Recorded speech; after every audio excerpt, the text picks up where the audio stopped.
শওকত মোল্লা হচ্ছে একটা মানে গুন্ডা, সমাজ বিরোধী, একটা জঙ্গি বলে ভাঙড় ক্যানিংয়ের মানুষ জানে। যদি এবারে টিকিট দেওয়া হয় শওকত মোল্লাকে, তাহলে আপনি লিখে রেখে দেন ভাঙড় এবং ক্যানিংয়ের বহুত মানুষের মানে মৃত্যু হবে। পশ্চিমবাংলার মুখ্যমন্ত্রী উনি কি মনে প্রাণে চাইছেন যে ভাঙড়ের মা বোনদের কোল খালি হোক, মা বোনরা বিধবা হোক, বাচ্চারা অনাথ হোক? উনি কি চাইছেন? ওনার কাজকর্ম দেখে মনে হচ্ছে উনি ভাঙড় এবং ক্যানিংয়ের শান্তি চাইছেন না। দর্শক, তিনি ফুরপুরা শরীফের পীরজাদা তোহা সিদ্দিকী, তৃণমূল ঘেঁষা। শওকত মোল্লাকে কটাক্ষ করে তিনি বলছেন শওকত মোল্লা একটা গুন্ডা, খুনি এবং জঙ্গি, তাকে কটাক্ষ করে বলছেন। আরো বললেন দর্শক, শওকত মোল্লা যদি ভাঙড় ক্যানিং এর টিকিট পায়, কয়েকটা লাশ পড়বে এবং খুনের রাজনীতি হবে বলার চেষ্টা তিনি করেছেন, যে ভাঙড়ের মায়েদের কোল খালি হতে পারে। সে আশঙ্কা ফুরপুরা শরীফের পীরজাদা তোহা সিদ্দিকী সাহেব আশঙ্কা করছে। তবে আমরা জানতাম ফুরপুরা শরীফের যিনি তোহা সিদ্দিকী, ইনি তৃণমূল ঘেঁষা ছিলেন আর কি। তো হঠাৎ করে কয়েক মাস ধরে তিনি মুখ খুলতে শুরু করেছেন যে শওকত মোল্লা যেভাবে ভাঙড়ে ক্যানিং এ সন্ত্রাস চালাচ্ছে তার মনে হয়েছে আর কি। শওকত মোল্লার যে কার্যকলাপ দেখে তোহা সিদ্দিকী আশঙ্কা করছে যে মুখ্যমন্ত্রী যদি ভাঙড়ে শান্তি চায়, ক্যানিং এ শান্তি চায়, শওকত মোল্লাকে টিকিট দেয় না দিক। আরো বললেন তিনি যে শওকত মোল্লাকে টিকিট দিয়ে ভাঙড়ে গন্ডগোল, মারপিট, অ্যাকচুয়ালি মুখ্যমন্ত্রী তিনি চাইছেন বটে যে ভাঙড়ে নিরীহ মানুষ মার্ডার হোক, মায়েদের কোল খালি হোক, মুখ্যমন্ত্রী নিশ্চয় চায়। নাহলে শওকত মোল্লার মতো একটা ব্যক্তিকে এখনো পর্যন্ত বিধায়ক পদে রেখেছেন, তাকে এমএলএ করেছেন এবং বিভিন্ন এলাকায় দায়িত্ব তাকে দিয়েছেন। এমনকি ক্যানিং পূর্বের বিধায়ক শওকত সাহেব তাকে আবার ওখান থেকে নিয়ে গিয়ে ভাঙড় বিধানসভার অবজারভার করে দিয়েছেন। অর্থাৎ লাশের যে রাজনীতি তৃণমূল চাইছে, মমতা ব্যানার্জি যে লাশের রাজনীতি চাইছে, এটা কিন্তু আর বলতে বাকি রাখে না। সেটা তোহা সিদ্দিকী সাহেব তিনি জেনে ফেলেছেন। তবে আমরা অনেক আগে দিয়ে জানতাম। তো তোহা সিদ্দিকীর এখন মনে হয়েছে যে শওকত মোল্লাকে যদি শাসক টিকিট দেয় এই জিনিসগুলো হবে। কিন্তু যখনই শওকত মোল্লার ওই সভাতে তোহা সিদ্দিকী সাহেব বিভিন্ন সভা 21 সালে, 22 সালেও তিনি সভা করেছেন, তখন কেন তার মনে হয়নি?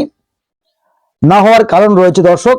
কারণ কাসেম সিদ্দিকী ফুরপুরা শরীফের আর এক পীরজাদা তোহা সিদ্দিকী সাহেবের ভাইপো, তাকে তৃণমূল কংগ্রেস সাধারণ সম্পাদকের দায়িত্ব দিয়েছেন এবং বিভিন্ন জায়গায় যা দেখছি কাসেম সিদ্দিকী মুখ্যমন্ত্রীর পিছু পিছু ঘুরছে, যেটা আর কি তোহা সিদ্দিকী ঘুরতো, সেই পদটা তোহার কাছ থেকে কেড়ে নিয়ে কাসেমকে দিয়েছেন। তাই এত কাসেম সিদ্দিকীর যখন পদটা পেয়ে গিয়েছেন, তাই তোহা সিদ্দিকী সাহেব এবার কিন্তু তৃণমূলের বিরুদ্ধে মুখ খুলতে শুরু করেছে। তাহলে আগে কেন? আমাদের প্রশ্ন যে শওকত মোল্লা সাহেব তো সন্ত্রাসের রাজনীতি আজকের থেকে করছে না। মুখ্যমন্ত্রী নিজে তাকে সার্টিফিকেট দিয়েছে এবং মানবাধিকার কমিশন তাকে সার্টিফিকেট দিয়েছে কুখ্যাত দুষ্কৃতী।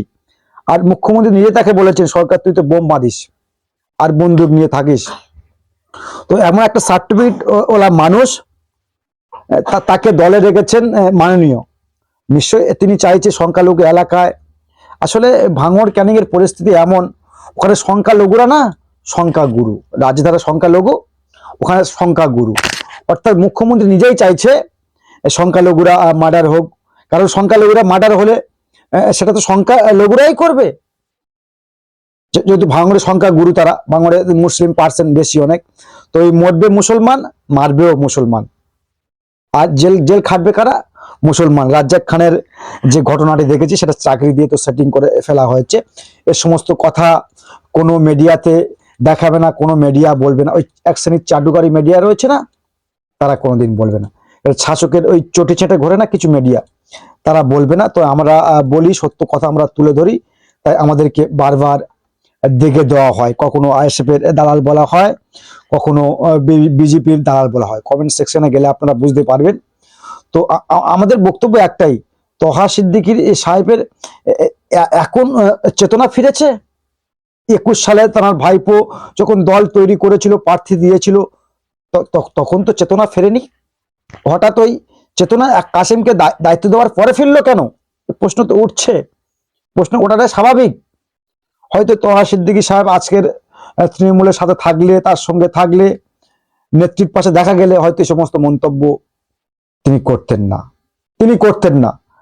যখন তিনি বুঝতে পেরেছেন যে কাসেমকে তো তৃণমূল নিয়ে নিয়েছে, অর্থাৎ আমার জায়গা কিন্তু তৃণমূলে সেভাবে আর নাই, তাই এখন বিস্ফোরক মন্তব্য করছে। শওকতকে বলছেন তিনি মানে ক্রিমিনাল, শওকতকে বলছে জঙ্গি। আর শওকত মূলত পাল্টা তারা বলবেই, বলাটা স্বাভাবিক। কারণ পীরজাদা তুমি তৃণমূল গা ঘেঁষা ছিলেন, হঠাৎ এখন তৃণমূল থেকে বেরিয়ে গিয়ে যদি শওকতের বিরুদ্ধে বলেন, শওকত সাহেব তো মুখ খুলবেন, আর খোলাটা স্বাভাবিক। কারণ শওকত মোল্লা তিনি ভাঙড়ের অবজারভার। শাসক তো চাইবে শওকতকে দিয়ে ওই নওশাদের যে ভোটটা রয়েছে না, ওই সংখ্যালঘু ভোট, মানে ওখানে সংখ্যাগুরু আর কি, সেই ভোটটাকে ক্যাপচার করার একটা প্ল্যান শাসক মারছে। আর তহা সিদ্দিকী যদি ওই এখন শাসকের বিরুদ্ধে মুখ খুলতে শুরু করে, শওকত দেখছিলাম বারবার শওকত মোল্লা সাহেবের নিয়ে মন্তব্য তিনি করছিলেন, আমরা দেখছিলাম তিনি কিন্তু নেত্রীকে সেভাবে তার ব্যাপারে মুখ খোলেনি বা নেত্রীকে সেভাবে কথা বলেনি, বলছে শওকতকে নিয়ে। মানে দর্শক সেটা অবশ্যই আপনারা কমেন্ট বক্সে বলবেন। তবে আমি ভাবছি তহা সিদ্দিকী সাহেবের আবার কি হলো, তহা সিদ্দিকী সাহেবের আবার কি হলো যে এভাবে শওকতের পিছু পড়ে গেলে কেন? শওকতের পিছু কেন কেন তহা সিদ্দিকীরা লেগে রয়েছে? এই শওকত মোল্লা সাহেবের অনেক সভাতে আমরা দেখেছি, তার পার্টিতে বলুন আর সভাতে বলুন, ওই তহা সিদ্দিকীর পিছনে বা সামনে ওই ক্যানিং পূর্বের বিধায়ককে আমরা দেখেছি।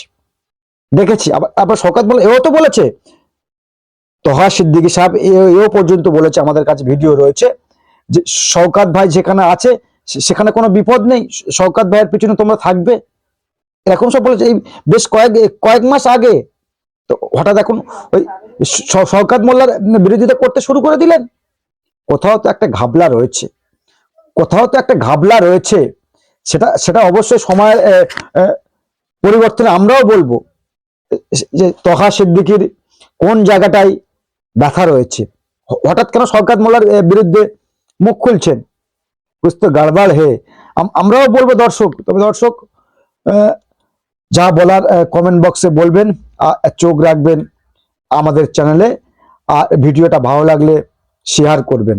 সকলকে অসংখ্য ধন্যবাদ জানাই।